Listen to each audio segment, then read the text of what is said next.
programang ito ay rated SPG. Striktong patnubay at gabay ng magulang ang kailangan. Maaaring may masiselang tema, lengguwahe, karahasan, sexual, horror o droga na hindi angkop sa mga bata.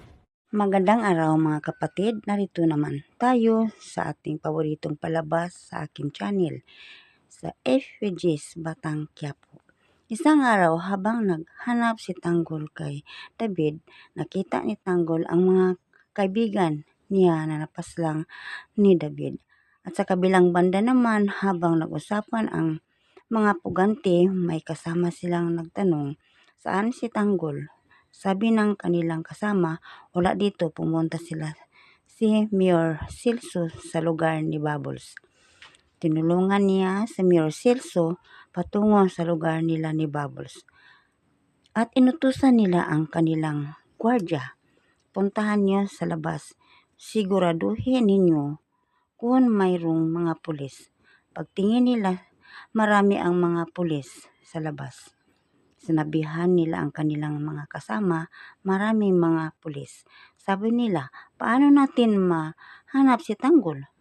At sa kabilang banda naman, dumating sila Tanggol at Silso, napaslang na ni David si Bubbles. At hinanap ni Tanggol si David at ni Lolo Silso.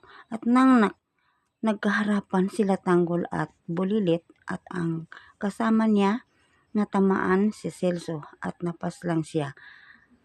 At nagkaharapan naman sila Tanggol at Bulilit, napatumba ni Tanggol si Bulilit at iniwan siya ni Tanggol. Akala ni Tanggol napaslang na niya si Bulilit. Nagharapan naman si David at Tanggol at napatumba si Tanggol. Akala ni David napaslang na niya si Tanggol. At pagising ni Tanggol, pinuntahan niya si Mayor Silso. Ang sabi ni Silso, puntahan mo si Bubbles, tulungan mo siya, iwanan mo ako. At napaslang si Silso. Galit na galit si Tanggol kay David at nagpunta si Tanggol kay Bubbles. At pagtingin ni Tanggol kay Bubbles na wala ng buhay, ipaghiganti ko ang kamatayan mo, Bubbles, at ang kamatayan ni Lolo Silso. Iyakap ni Tanggol si Bubbles at iyak na lang siyang iyak.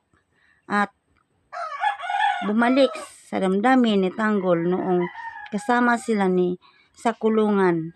Mabuti ka, Bubbles, nakalabas ka na.